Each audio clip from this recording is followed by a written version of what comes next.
Muy buenas nuevamente, un gusto poder saludarles. Su servidor, Aarón Benavides de Virtus. Recordarles nuevamente, ya sabemos que Virtus es un espacio para desarrollar lo que es la masculinidad del hombre. Y estas lecturas bíblicas las hacemos enfocadas en ese objetivo, ¿verdad? Como hombres leemos la Biblia de una forma en la que nosotros podemos encontrar la forma de aplicarla a nuestra vida, hacerla aplicable y que eso vaya transformando lo que nosotros somos como hombres, ¿verdad? Siempre hablamos y mencionamos y a veces es importante estarlo recordando porque la repetición crea convicción y es justamente el hecho de querer ser mejores, ¿verdad? Hombres virtuosos, tener una vida virtuosa, porque eso nos genera una satisfacción propia. Cómo nosotros podemos disfrutar de lo que nosotros tenemos, de los dones que tenemos, de los regalos que tenemos, de nuestras habilidades, ¿verdad? No por, se puede decir, no por satisfacer a otros, ¿verdad? Sino principalmente nosotros, y consecuentemente el resultado de que nosotros mejoremos es que nuestro entorno mejora también. Entonces ese es el espacio de Virtus. Eso es lo que es la lectura bíblica. Y invitarlos a la página de virtus.mem/biblia, que es donde nosotros utilizamos el software de lectura bíblica donde se pueden hacer comparaciones. Entonces les agradezco el espacio. Como es costumbre, hacemos un breve resumen de los versículos anteriores para ir agarrando el hilo de lo que vamos a leer el día de hoy. Entonces, sin más ni menos, pasamos a lo que son el programa y las notas. En Mateo 19 habíamos leído sobre la pregunta del divorcio y lo que Jesús hablaba, ¿verdad? Que era por la dureza del corazón. Normalmente como hombres, veámoslo desde el punto de vista neto, como hombres, ¿verdad? Netamente como hombres. Y es que como individuos tendemos a ser orgullosos y no a aceptar los errores, ¿verdad? Y empezamos a endurecer nuestro corazón. Lejos de generar un beneficio o un progreso, lo que genera es más bien un retroceso. Entonces, eso es una de las razones, ¿verdad? También los discípulos le dijeron que entonces no es mejor casarse, ¿verdad? Pero Jesús dijo que no todos pueden aceptar eso. Me incluyo, yo tengo ya casi 13 años de casados con mi esposa. Y la verdad es una experiencia espectacular. Es un apoyo inimaginable, ¿verdad? Es demasiado bueno cuando se hace de la forma correcta, ¿verdad? Entonces ellos decían que entonces mejor, ¿verdad? Como si fuera una decisión fácil, pero realmente no lo es, porque también parte del diseño del ser humano, y ahí sí me refiero a los dos sexos, tanto hombres como mujer. Una de las comisiones que se nos dieron como creación es justamente multiplicarnos, ¿verdad? A través y poblar la tierra. Entonces parte de eso, la familia es fundamental, ¿verdad? En ese rol. Luego ellos le llevan unos niños para que Jesús los toque, les ponga la mano sobre sus cabezas, y los discípulos le dicen que no. Entonces ahí es donde Jesús les dice: dejen que los niños vengan a mí. Y también les recuerda que de los que son como niños, ¿verdad? Nuevamente es el reino de los cielos. Entonces debemos de encontrar esa pureza que nuevamente Jesús nos está llamando a tener, de ser como niños, que es justamente confiar totalmente en Dios, en nuestro creador. A diferencia de confiar en nuestras habilidades, confiar en mi conocimiento, confiar en mi tarjeta de crédito o en mi salario o en lo que sea. Ahí eso es un punto que nosotros debemos de tomar en consideración, ¿verdad? ¿Qué puede hacer para tener la vida eterna? Y le preguntan, ¿verdad? Llega un joven y le pregunta: ¿qué puedo hacer para tener la vida eterna? Entonces él le dice: cumple los mandamientos. Y le dice: pero los he cumplido todos, ¿verdad? Jesús le dice: honra a tu padre, a tu madre, cumple los mandamientos. Y el joven le dice, pero los he cumplido todos, ¿verdad? E insiste. Y claramente aquí lo que se está dando a entender es que yo considero personalmente, esto es un paréntesis personal, considero que no los haya cumplido todos. Pero como ahí no lo dice, digamos que los cumplió todos. Pero Jesús, que ve nuestro corazón, encuentra algo en el corazón de ese joven y dice: vende todo lo que tienes, dalo a los pobres y ven y sígueme.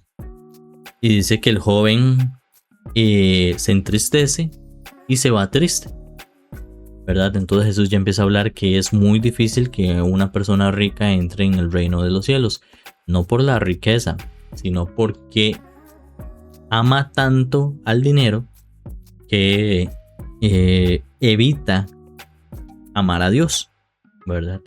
Y como les digo, no es el caso, porque más adelante vamos a ver otro caso que es lo opuesto, ¿verdad? Si no es la riqueza como tal, es donde está nuestro corazón. Entonces muchas veces ponemos una percepción o un prejuicio negativo a la gente que está económicamente mejor, ¿verdad? Y casi que les tiramos esto, ¿verdad? No van a entrar en el reino, pero no es necesariamente la riqueza, es lo que está en el corazón. Como puede ser una persona rica que ama el dinero, puede ser una persona pobre que ama la pobreza por encima de Dios y confía más en la pobreza que en Dios. Y sí se da el caso. Igual con la tecnología, con el trabajo, con las habilidades, con el estudio, póngale usted lo que sea, cambie el dinero, cámbielo por lo que sea que pueda robar el corazón de la persona, ¿verdad? Y entonces le dicen, entonces ¿quién podrá entrar si es tan difícil? Entonces Jesús le dice, humanamente es imposible. Y a mí me encanta esta parte porque humanamente es imposible heredar la vida eterna. Pero la completa con la otra parte que es, pero para Dios no hay nada imposible. Entonces eso nos recuerda a nosotros que a través de Dios es que nosotros alcanzamos la vida eterna, no por lo que hagamos, ¿verdad? O por lo que tengamos. Después de eso pasamos a Mateo 20, donde aparece la parábola del Señor que paga el salario a sus trabajadores, ¿verdad? Y esta parábola es interesante porque Jesús está hablando de un señor que sale en la mañana, encuentra unas personas y se las lleva a trabajar a su, digámosle, finca, a su terreno. Luego sale como a las 9 de la mañana y encuentra a otros. Hey, ¿por qué ustedes están ahí? Es que no tenemos trabajo. Bueno, vamos a trabajar. Se lo lleva. Luego a mediodía, luego a las 3 y luego a las 5 de la tarde. Y así hace con las personas. Y entonces ya termina el día de elaborar la jornada y llama primero a los que entraron de último, que fueron a las 5 de la tarde. Les paga un día completo de trabajo. Llama a los de las 3, un día completo de trabajo. Mediodía, y entonces en el corazón de los que comenzaron en la mañana dijeron, si a ellos les están pagando, seguro a nosotros nos van a pagar más. Y entonces cuando llega el turno de ellos, de los que trabajaron de 6 a 6, se les paga el día completo. Y entonces se molestan, ¿verdad? Porque lo ven como una injusticia. Pero el señor el dueño del terreno les dice, ¿acaso no fue lo que acordé con ustedes? Y también les dice, ¿acaso ustedes me van a decir a mí cómo gastar mi propio dinero, verdad?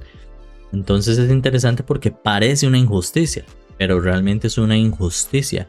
Y él les dice que los otros, los que entraron temprano, se ponen molestos porque él está siendo bueno con los demás, ¿verdad? A pesar de que también está siendo bueno con ellos y les está pagando lo justo, él fue bondadoso también con los que llegaron y les pagó el día completo, y los otros se molestan, ¿verdad? Entonces eso enseña que muchas veces nosotros entramos a las 6 de la mañana y trabajamos todo el día y lo vemos como una injusticia cuando debemos hacer lo que se nos mandó a hacer.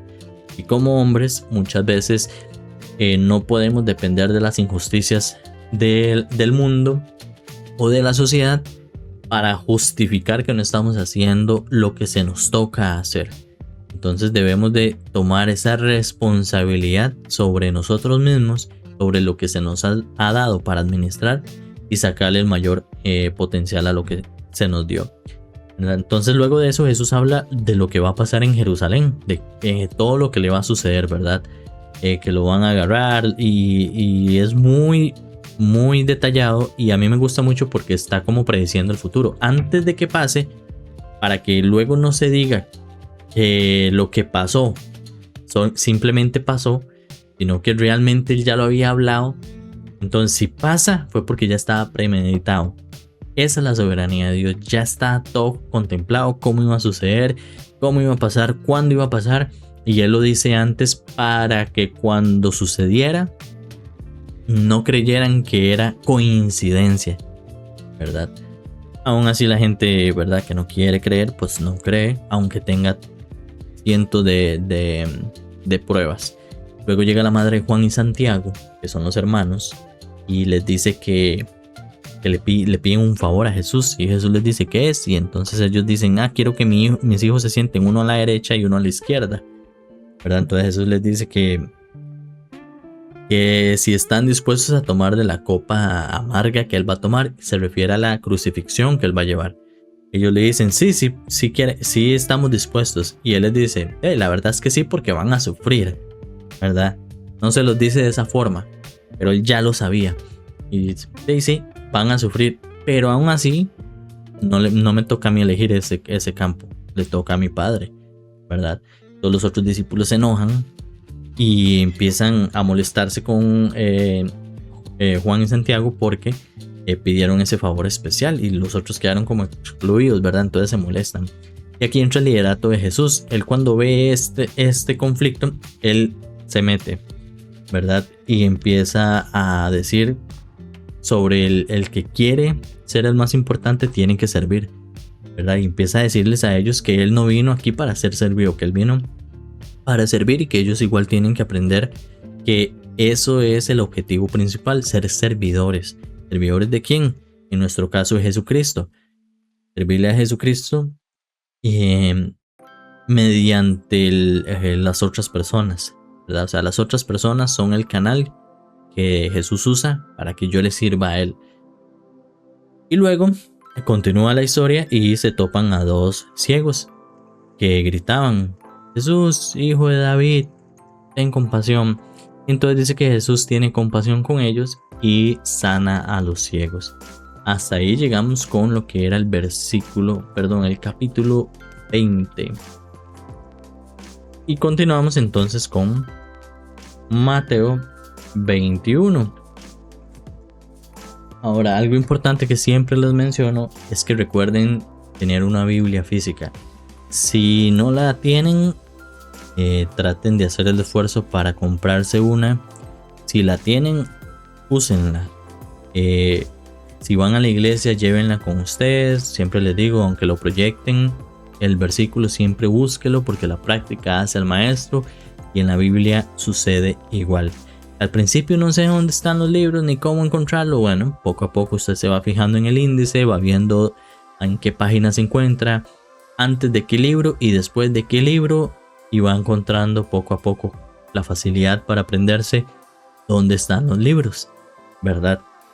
Y se va aprendiendo su Biblia. Yo, por ejemplo, yo la parto a la mitad y de una vez caigo en Cantares, Eclesiastés o Proverbios. Esa es la mitad de esta Biblia. Entonces yo sé que si algún libro está antes de Proverbios, lo busco de la mitad hacia adelante, y si está después, de la mitad hacia atrás. Así va uno relacionándose con el libro y va aprendiendo cada vez más. Lo otro importante que siempre les digo, la Biblia es un simbolismo para nosotros. Nos dice a quiénes servimos y quiénes somos. Y las demás personas también pueden ver quién es usted y a quién le sirve usted. Entonces siempre ándela con usted, utilícela, a pesar de que lo proyecten ahí en la iglesia o en los grupos, donde sea. La Biblia del celular, pues yo la veo más como auxiliar, Yo no la usaría ni la recomiendo para que sea su Biblia. Ok, entonces quedamos en Mateo 20 y nos pasamos a Mateo 21. Acá tengo la Reina Valera. Nuevamente el consejo Reina Valera a veces es un poquillo complicada de leer. Entonces pueden recurrir a Nueva Traducción Viviente o Nueva Versión Internacional. También está la Biblia de las Américas. Hay una más moderna que es Nueva Biblia de las Américas. Entonces, para que lo tengan presente. La Reina Valera pues es la más utilizada, pero sí tiene un lenguaje un poco confuso. Entonces en este caso, ya creo que los versículos anteriores habíamos leído una nueva versión internacional. Vamos con Nueva Traducción Viviente, como para ir cambiando un poquito las traducciones y vayan haciendo la comparación. Ok, entonces tenemos por acá, vamos a ver. Entonces, capítulo 21, versículo 1. Dice, mientras Jesús y los discípulos se acercaban a Jerusalén, llegaron a la ciudad de Betfagé. En el monte de los olivos. Aquí que dice igual. En el monte de los olivos. Jesús mandó a 2 de ellos que se adelantaran. Vayan a la aldea que está allí, les dijo. En cuanto entren, verán una burra atada junto con su cría. Desaten a los 2 animales y tráiganmelos. Si alguien les pregunta qué están haciendo, simplemente digan, el Señor los necesita. Entonces les permitirá llevárselos de inmediato. Dice, eso ocurrió para que se cumpliera la profecía que decía, dile a la gente de Jerusalén, mira, tu rey viene hacia ti. Es humilde y llega montado en un burro, montado en la cría de una burra. Entonces vean nuevamente aquí cómo se cumple la profecía. Entonces vamos a anotar aquí, profecía del burrito. Profecía del burro. Y vea como nada de esto es por coincidencia, o sea, todo está premeditado. Olvídelo, se me fue la palabra, antes la dije. Ya estaba contemplado, más fácil. Y nuevamente les dice que si alguien nos para y les dice, ellos le tienen que responder así. Y vemos lo siguiente, los discípulos hicieron tal como Jesús les había ordenado. Llevaron la burra y su cría, pusieron sus prendas sobre la cría y Jesús se sentó allí. De la multitud presente, la mayoría tendió sus prendas sobre el camino delante de él y otros cortaron ramas de los árboles y las tendieron sobre el camino. Esta es lo que se conoce como la entrada triunfal a Jerusalén.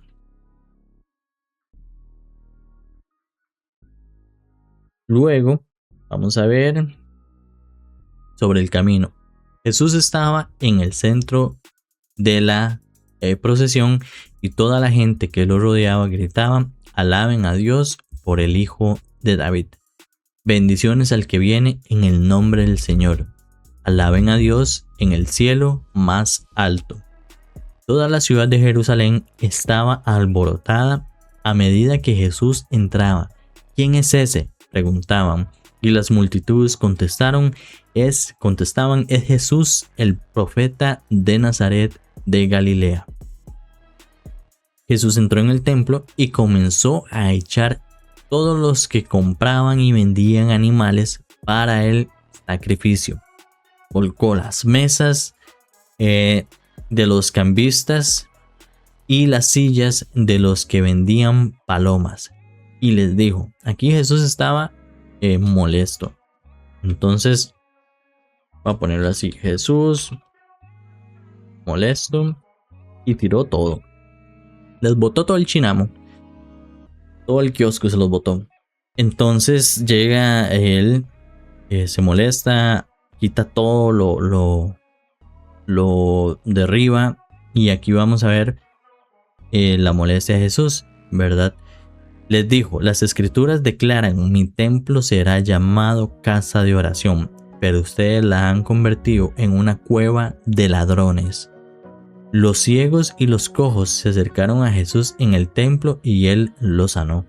Después de haberse enfadado y haber hecho eso, él le molestó porque justamente es una casa de oración, es un templo que se considera santo, pero ellos lo usaban como casa de moneda, ¿verdad? Intercambio para vender cosas.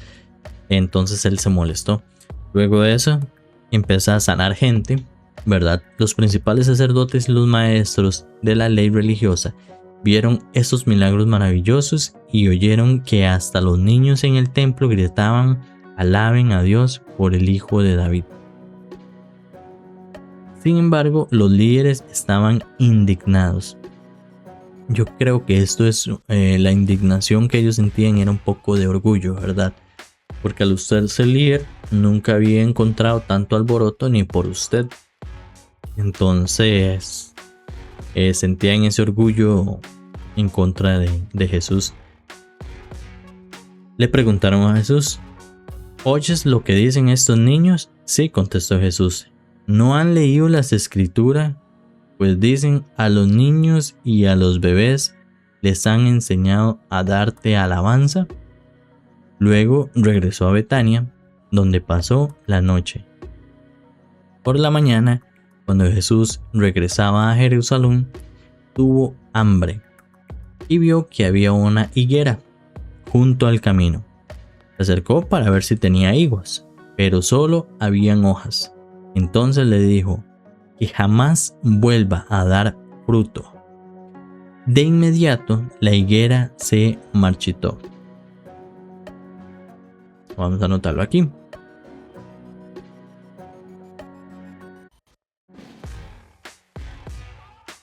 Y subamos. Al ver esto, los discípulos se quedaron asombrados y le preguntaron, ¿cómo se marchitó tan rápido la higuera? Entonces Jesús les dijo, les digo la verdad, si tienen fe y no dudan, pueden hacer cosas como esta y mucho más. Hasta pueden decirle a esta montaña, levántate y échate al mar, y sucederá.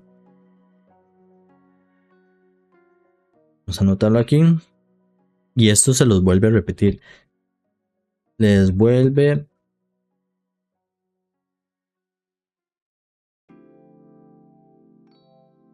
lo de la fe y la montaña. Y vea cómo Jesús siempre se enfoca en la fe. La fe es algo bastante incomprensible.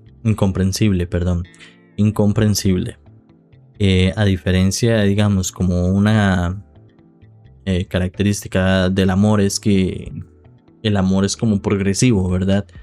Usted comienza amando poquito, luego más.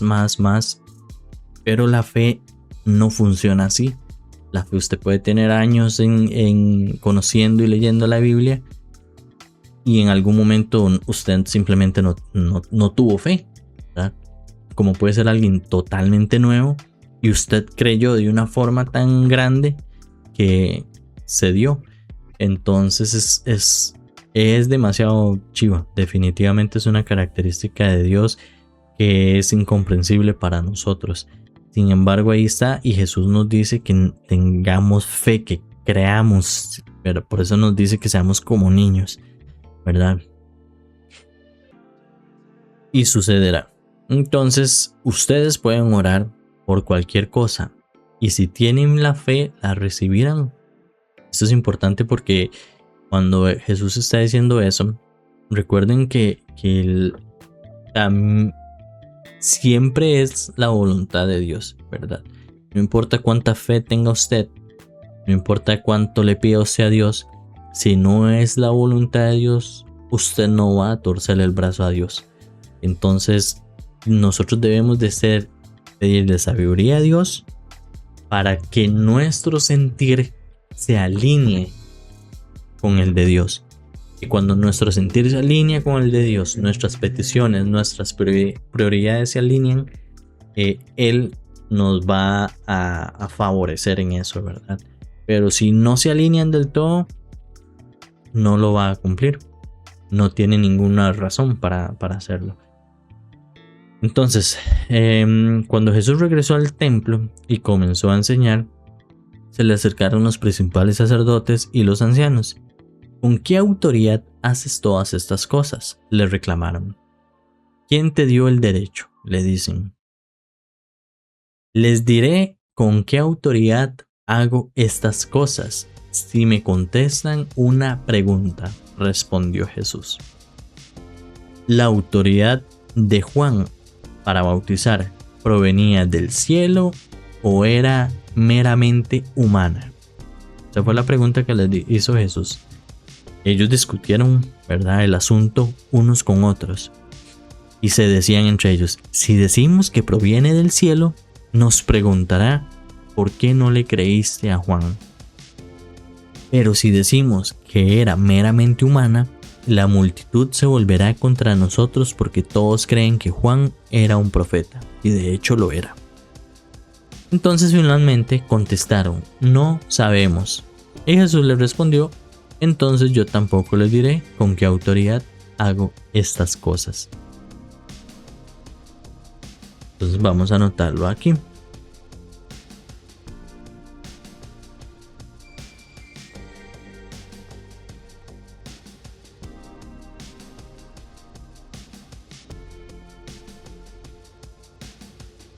Y continuamos en el 28.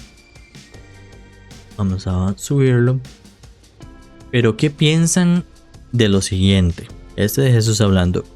Un hombre con 2 hijos le dijo al mayor: hijo, ven a trabajar al viñedo hoy. El hijo le respondió: no iré. Pero más tarde cambió de idea y fue. Entonces el padre le dijo al otro hijo: ve tú. Y él le dijo: sí, señor, iré. Pero no fue. ¿Cuál de los 2 obedeció al padre? Ellos contestaron: el primero. Luego Jesús explicó el significado. Les digo la verdad. Los corruptos cobradores de impuestos y las prostitutas entrarán en el reino de los cielos antes que ustedes. Eso se lo está diciendo a los maestros de la ley y los fariseos. Porque ellos dicen sí y hacen y al final no lo están haciendo de corazón ni para Dios, lo están haciendo para los hombres. Entonces los otros, en el otro ejemplo, las personas que viven en pecado al principio no quieren nada con Cristo porque el pecado está en ellos, pero al final son los que necesitan de Cristo y se arriman a Cristo, ¿verdad? Y todos somos pecadores, entonces todos necesitamos de Cristo. Y aquí estaba el error de los fariseos y los republicanos y los saduceos y los maestros de la ley y los ancianos. Ellos creían que no necesitaban de Cristo. Hay gente que cree no necesitar de Cristo, y es ahí donde se da el error en sus corazones, ¿verdad? Creer que no lo necesitan cuando en realidad todos lo necesitamos, ¿verdad? Y continúa en el 32. Pues Juan el Bautista vino y les mostró a ustedes la manera correcta de vivir, pero ustedes no le creyeron, mientras que los cobradores de impuestos y las prostitutas sí le creyeron. Aún viendo lo que ocurría, ustedes se negaron a creerle y a arrepentirse de sus pecados, porque creían que no tenían, ¿verdad? Ahora escuchen otra historia. Voy a anotar aquí antes la historia que él cuenta. El padre y los 2 hijos. Voy a poner aquí. Uno dijo sí y el otro no. Buenísimo. Y entonces les va a contar otra historia. Dice: cierto propietario plantó una viña, un viñedo. Lo cercó con un muro, cavó un hoyo para extraer el jugo de las uvas y construyó una torre de vigilancia. Luego les alquiló el viñedo a unos agricultores arrendatarios y se mudó a otro país. Llegó el tiempo de la cosecha de la uva, envió a sus siervos para recoger su parte de la cosecha. ¿Sí? Entonces hasta aquí el señor había sembrado, la había listado, la había puesto bien bonita y se la dio a unos arrendatarios, seguramente como se hace en algunos casos en siembras, que tal vez yo no te pago, pero usted se deja una parte de la producción, pero usted tiene que cuidarla y nutrirla y etcétera. Y cuando ya la cosecha, usted le da una parte como pago del alquiler, ¿verdad? Entonces ya llega la parte de la cosecha. Entonces manda a los siervos para recoger la parte de que le tocaba. Dice, pero los agricultores agarraron a los siervos, golpearon a uno, mataron a otro y apedrearon a un tercero. Entonces el dueño de la tierra envió a un grupo más numeroso de siervos para recoger lo que era suyo. O sea, ya era de él. Pero el resultado fue el mismo. Dice, finalmente, el dueño envió a su propio hijo porque pensó, sin duda, respetarán a mi hijo. Sin embargo, cuando los agricultores vieron que venía el hijo, se dijeron unos a otros, aquí viene el heredero de esta propiedad. Vamos, matémoslo y nos quedamos con la propiedad. Pues voy a anotarlo aquí, la historia. Historia del dueño de la propiedad que rentó el viñedo. Y continuamos. En el 39 dice, entonces lo agarraron, lo arrastraron fuera del viñedo y lo asesinaron. Y Jesús les preguntó, recuerda que está hablando con los maestros de la ley, los fariseos y todos ellos. Y les preguntó, cuando el dueño del viñedo regrese, ¿qué les parece que hará con estos agricultores? Los líderes religiosos contestaron, a los hombres malvados les dará una muerte horrible y alquilará el viñedo a otros que le darán su porción después de cada cosecha. Es increíble. Ellos no se han dado cuenta, pero vean qué interesante. Entonces Jesús les preguntó, ¿nunca leyeron en las escrituras la piedra que los constructores rechazaron ahora se ha convertido en la piedra principal? Esto es obra del Señor y es maravilloso verlo. Les digo que a ustedes se les quitará el reino de Dios y se les dará a una nación que producirá el fruto esperado. Cualquiera que tropiece con esta piedra se hará pedazos y la piedra aplastará a quienes les caiga encima. Cuando los principales sacerdotes y los fariseos oyeron esta parábola, se dieron cuenta de que contaba esa historia en contra de ellos, pues ellos eran los agricultores malvados. Querían arrestarlo, pero tenían miedo de las multitudes que consideraban que Jesús era un profeta. Aquí nuevamente, ellos no hacían las cosas para los demás. Y eso estaba hablando Jesús de ellos. Ellos le respondieron incluso lo que ellos le iban a hacer a esos malos agricultores. Ellos mismos están imponiendo el propio castigo que les va a pasar a ellos. Vean la tontería de ellos, ¿verdad? Por no querer ver la realidad. Cuando se habla de esa piedra que fue desechada, se está hablando de Jesús, ¿verdad? Esa es la piedra que va a edificar, y cuando esa piedra caiga sobre ellos en juicio, los va a aplastar y a destruir. Entonces es súper interesante cómo se da esta historia, esta parábola que Jesús cuenta.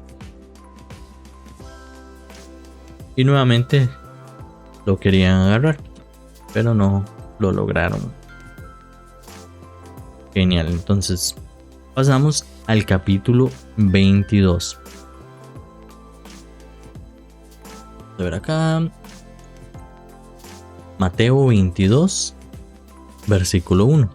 Dice: Jesús también les contó otras parábolas. Dijo: el reino de los cielos también puede ilustrarse mediante la historia de un rey que preparó una gran fiesta de bodas para su hijo. Cuando el banquete estuvo listo, el rey envió a sus sirvientes para llamar a los invitados, pero todos se negaron a asistir. Ya estaban invitados y se negaron a asistir. Entonces envió a otros sirvientes a decirles: la fiesta está preparada, se han matado los toros y las reses engordadas y todo está listo, vengan al banquete. Pero las personas a quienes habían invitado no hicieron caso y siguieron su camino. Uno se fue a una granja y otro a su negocio. Otros agarraron a los mensajeros, los insultaron y los mataron. El rey se puso furioso y envió a su ejército para destruir a los asesinos y quemar su ciudad. Y les dijo a los sirvientes: la fiesta de bodas está lista, y las personas a las que invité no son dignas de tal honor. Ahora salgan a las esquinas de las calles e inviten a todos los que vean. Entonces los sirvientes llevaron a todos los que pudieron encontrar, tanto buenos como malvados, y la sala del banquete se llenó de invitados.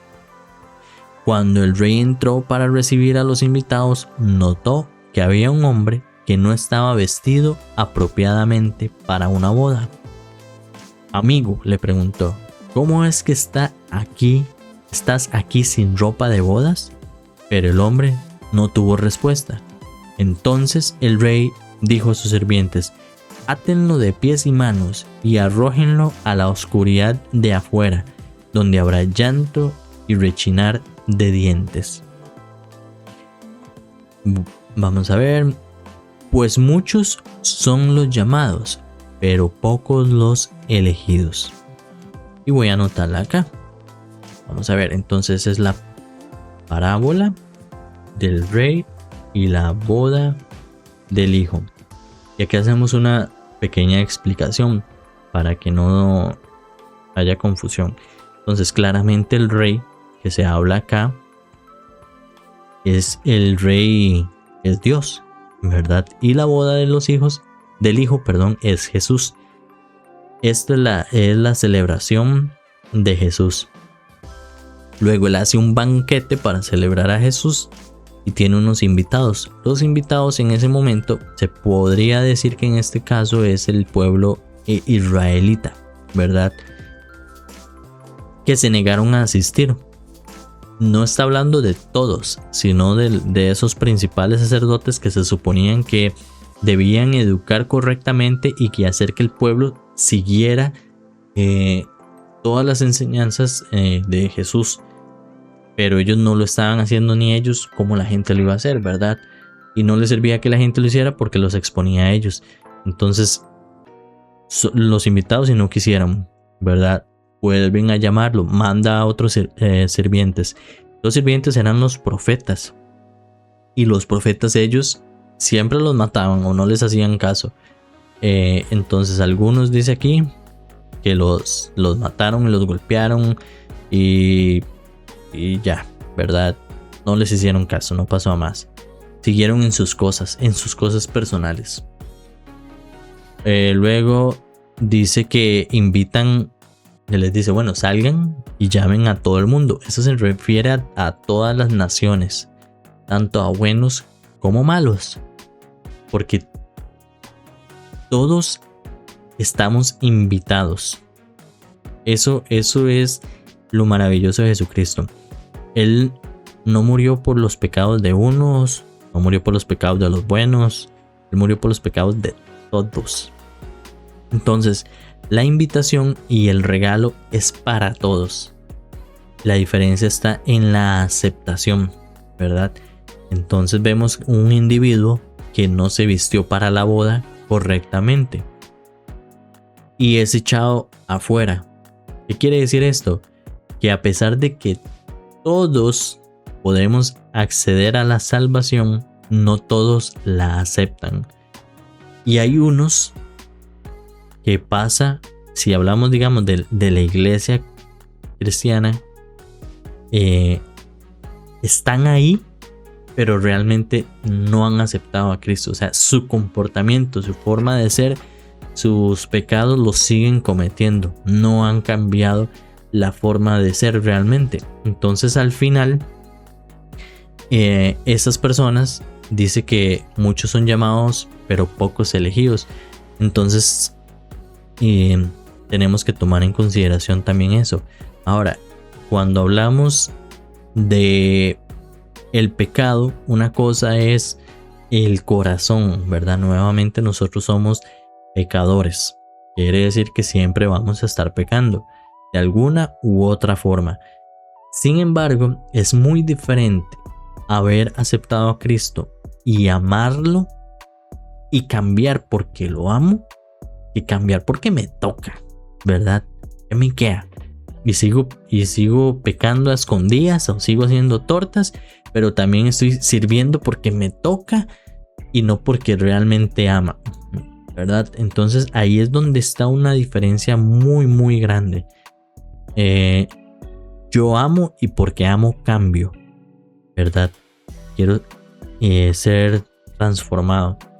En el otro no amo y hago porque me toca, ¿verdad? Entonces esa es como la diferencia más grande. Cuando uno ama, pues cambia por amor. Pero para amar, yo siempre digo, para amar hay que conocer. Es imposible amar a Jesús, amar a Dios, si yo no lo conozco. Y si yo no lo conozco, no lo puedo amar. Y si no lo puedo amar, no puedo aceptar lo que Él me diga. Y así sucede. Si usted en ese momento, yo le digo, cásese con esta persona, pero no la conozco. No importa, cásese y la va a amar. Usted la ama, sí, ¿verdad? Usted la ama. No la conozco, no sé ni quién es, ¿verdad? Es exactamente lo mismo. Es una relación con Cristo que nosotros debemos ir construyendo, entendiendo cómo es, qué hizo, cómo actuó, cómo piensa, y ir conociéndolo, y ir amándolo porque lo conozco y lo que Él quiere para mi vida, ¿verdad? Eso que Él quiere, que yo me aleje del pecado, de los malos hábitos, Él no lo quiere para beneficiarse de Él, lo quiere para beneficiarme a mí. Entonces ese es el amor de Cristo que trasciende incluso mis propias limitantes, porque yo hago las cosas y yo soy el mismo que gano, ¿verdad? Entonces nosotros ganamos por todo lado, no perdemos nada. Lejos de perder, más bien ganamos un montón. Y continuamos. Entonces vamos a ver, acá está, Entonces dice, entonces los fariseos se juntaron para tramar cómo hacer que Jesús cayera en la trampa de decir algo por lo cual pudiera ser arrestado. Ya aquí hay ya un engaño, ya hay un corazón sucio tramando otra vez cómo hacer a Jesús caer en trampa. Y vea qué importante, porque Jesús había hecho: tengan cuidado de no hacer que los demás tropiecen, porque si usted hace a alguien tropezar, a usted le va a ir peor como si usted cometiera el pecado. Eso en cuanto a las personas normal. Ahora imagínense tratar de hacer tropezar al Hijo de Dios. No me imagino la clase de estupidez que puede estar pasando por la cabeza de ellos al momento de estar haciendo esto, ¿verdad? Entonces, veamos el nivel en el que ellos están contaminados y ellos no lo ven. Y esa es la diferencia de la contaminación. Cuando está en el corazón y en la mente, nosotros no la vemos, y tenemos que ser muy cuidadosos nosotros como hombres de cuidar nuestra mente y nuestro corazón de las personas que nos rodean, porque nos contaminan y luego nosotros andamos contaminando y ni nos damos cuenta que somos venenosos. Y es por esto. Entonces tenemos que ser muy cuidadosos, ¿verdad? Y ellos están tratando de hacer caer a Jesús Dice en el 16, enviaron algunos de sus discípulos, de los discípulos no de Jesús, sino los de ellos mismos, junto con los partidarios de Herodes, a buscarlo. Oiga, llevaban ahí testigos y todo. Maestro, dijeron, sabemos lo honesto que eres. Aquí están siendo, como decimos nosotros, chupamedias. Enseñas con verdad el camino de Dios. Vea qué hipócritas, o sea, qué mentirosos.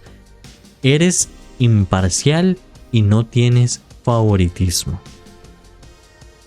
Increíble, ¿verdad? Lo que le están diciendo. Ahora bien, dinos, ¿qué piensas de lo siguiente?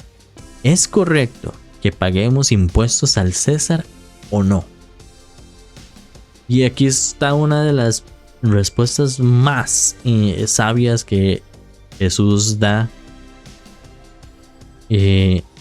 Cuando ya uno lo lee, uno lo ha escuchado, uno lo entiende, pero en ese momento no estaba escrito, no estaba nada, simplemente él actuó en el momento. Y entonces dice, pero Jesús, conociendo sus malas intenciones, porque Jesús conoce nuestros corazones, les dice, hipócritas, dijo, ¿por qué intentan atraparme? Ya Jesús les está diciendo, ¿por qué intentan atraparme? Y en el 19 dice, veamos, muéstreme la moneda que se usa para el impuesto. Cuando le entregaron una moneda romana, les preguntó. Yo me imagino que Jesús es hipócrita y eso que les dice no se los dice con mucha gracia, se los tuvo que haber dicho molesto.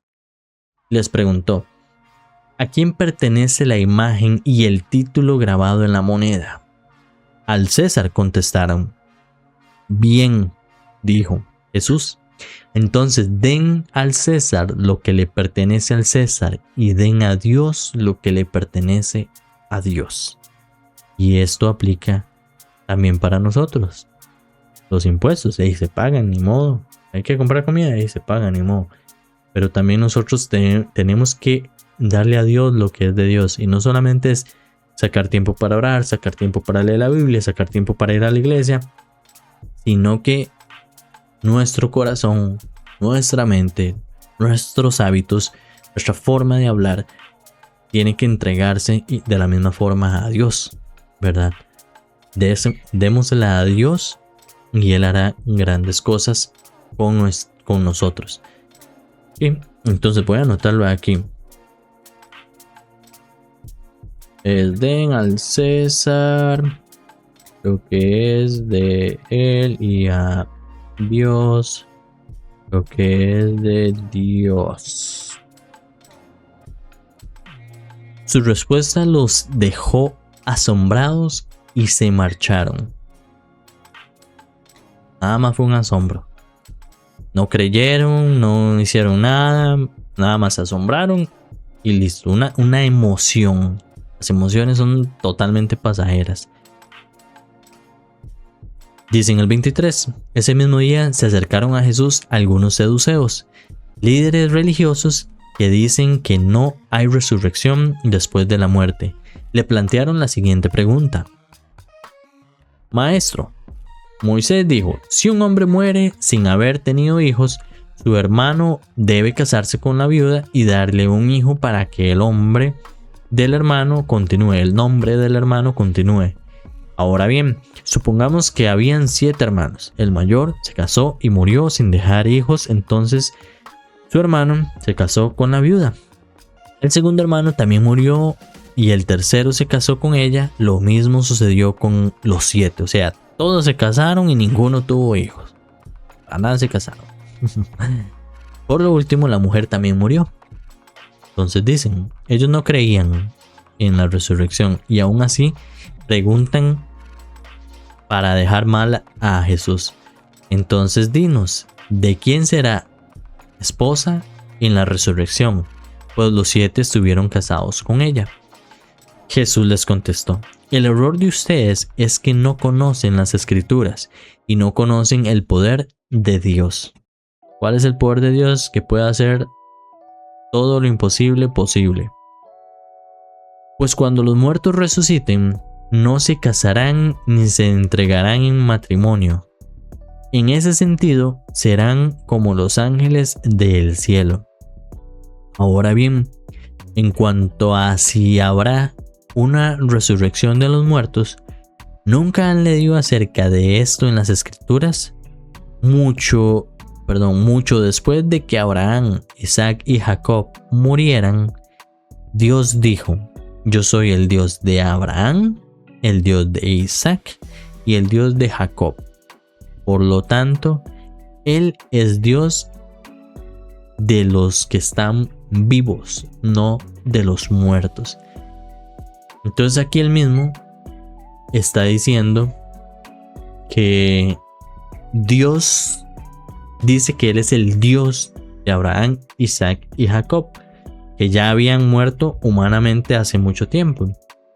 Pero por eso es que Jesús les dice: si el mismo Dios está diciendo que Él es el Dios de ellos, es porque ellos están vivos. Y efectivamente la muerte se da en cuerpo, pero no en espíritu. Nuestro espíritu y nuestras características que Dios nos dio se mantienen tal y como nosotros las tenemos y somos, ¿verdad? Voy a anotarlo aquí. ¿Cómo era? Vamos a ver cómo lo puedo poner para no poner toda. Ahí dice: le preguntaron por la viuda y los 7 hermanos. Así uno se acuerda. Perfecto. Entonces aquí está Dios diciendo: yo soy el Dios, ¿verdad? Cuando las multitudes lo escucharon, quedaron atónitas ante su enseñanza. Ellos vienen ahí jugando de vivo y más bien lo que hacen es que las personas conozcan la sabiduría de Jesús. En cuanto los fariseos oyeron que habían silenciado a los saduceos con esa respuesta, se juntaron para interrogarlo nuevamente. Necios, ¿verdad? Siguen. Interrogarlo nuevamente. Uno de ellos, experto en la ley religiosa, intentó tenderle una trampa con la siguiente pregunta. Y esto pasa muchísimo. Lo vamos a ver con psicólogos, con científicos, con quien sea. Gente que es teóloga. Hay gente que lee la Biblia y estudia teología solo para contradecir lo que dice Dios, que no tiene ningún sentido. Entonces, la siguiente pregunta es la trampa. Maestro, ¿cuál es el mandamiento más importante de la ley de Moisés? Jesús contestó: amarás al Señor tu Dios con todo tu corazón, con toda tu alma y con toda tu mente. Ese es el primer mandamiento y el más importante. Hay un segundo mandamiento que es igual de importante, no menos. Vea qué importante, igual. O sea, puede estar de segundo, pero tiene exactamente la misma importancia y están conectados. O sea, no hay forma de separar estos dos, no la hay. Y el segundo dice: amarás a tu prójimo como a ti mismo. Toda la ley y las exigencias de los profetas se basan en estos dos mandamientos. O sea, se puede decir que toda la ley y lo que los profetas dijeron se basan en que debemos amar a Dios con todo el corazón, con toda tu alma y con toda tu mente. Cuando hablamos de alma, hablamos de emociones también. Y el corazón, hablamos de espíritu. Y la mente. En otras dice fuerza.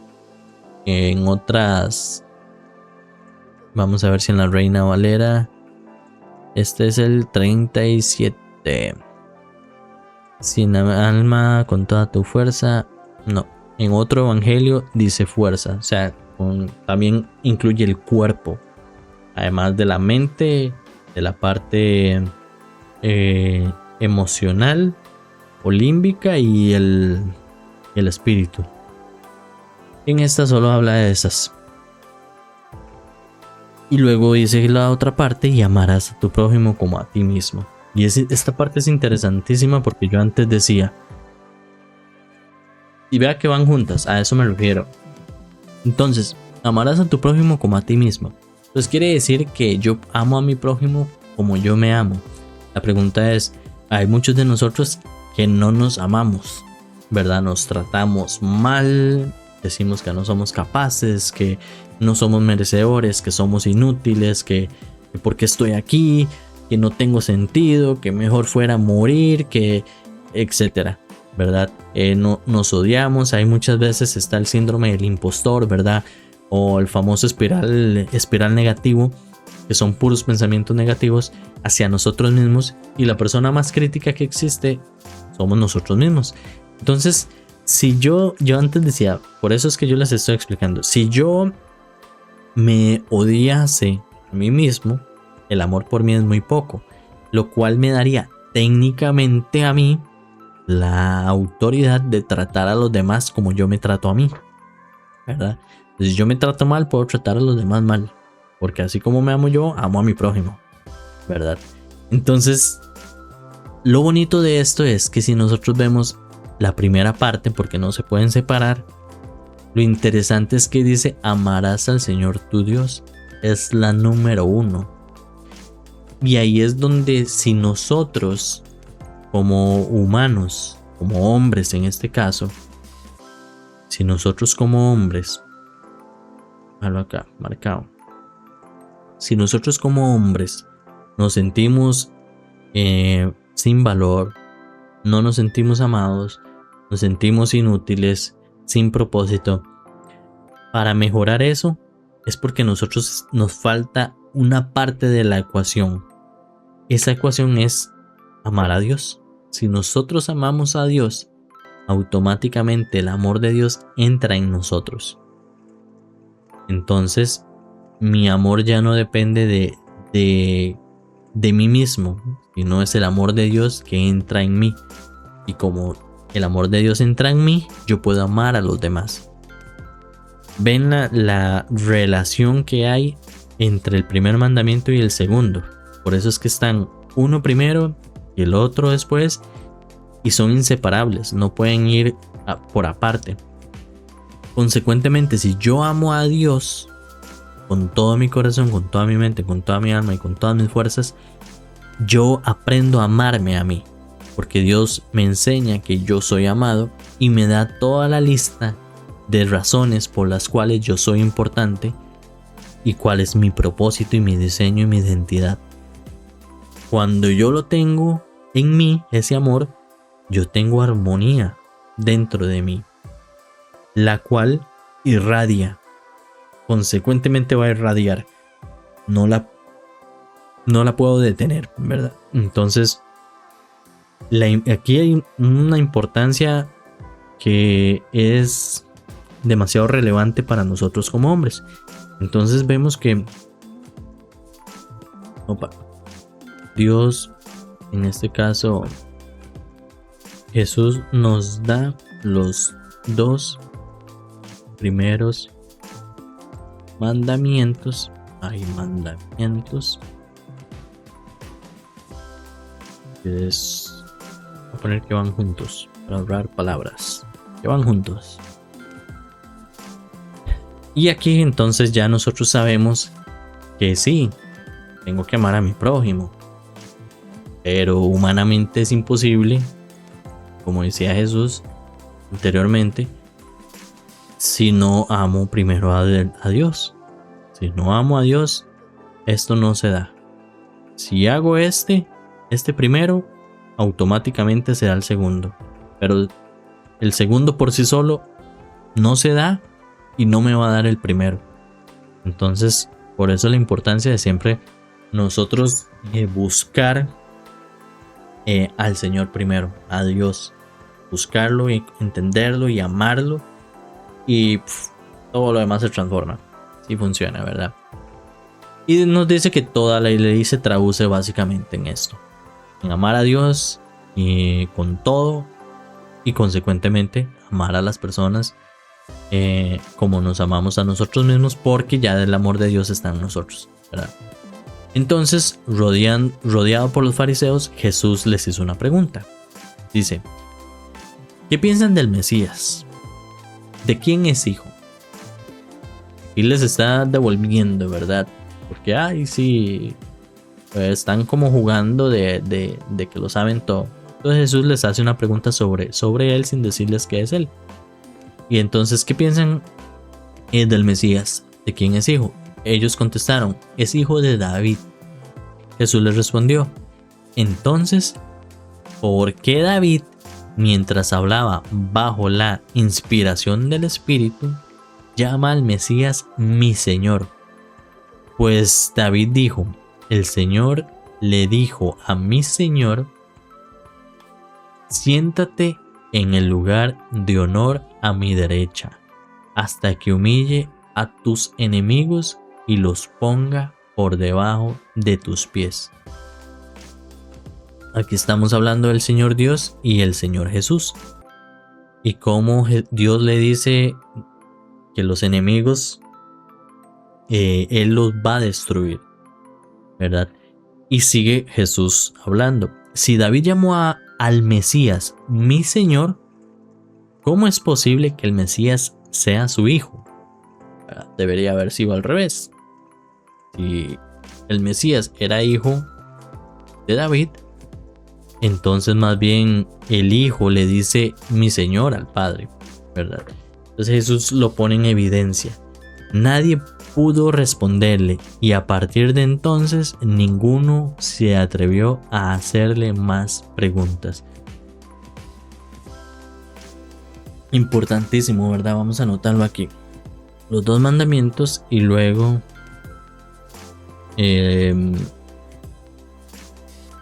Mesías es uno de David. David. Y en símbolo así, para acordarnos. Buenísimo. Entonces, acá en el capítulo 22:46 terminamos con este capítulo 22. Pues básicamente vimos la importancia de cómo nosotros podemos aplicar esto a nuestra vida. Y Jesús, vemos a Jesús hablando sobre la profecía del burro, de cómo él va a entrar. Ya les había dicho cómo le iban a tratar. Habla sobre la profecía del burro y entra en el burro, ¿verdad? Y esto es importante porque Jesús acá nos está evidenciando que Él es soberano. O sea, ya está escrito. Nuestra vida ya está escrita. Si nosotros supiéramos de antemano lo que vamos a vivir, estaríamos más tranquilos.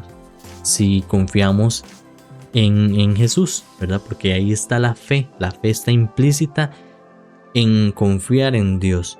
Nosotros tenemos fe y adicionalmente vemos que Él ya conoce el futuro. Ya nosotros debemos despreocuparnos. Claro, es muy fácil decirlo, pero otra cosa es vivirlo. Y Jesús lo entiende. Jesús no te dice: despreocúpate ya al 100% de todo, porque sabe que humanamente es imposible. Aunque nosotros cognitivamente lo digamos, no lo sentimos. Muchas veces nuestro cuerpo incluso lo somatiza.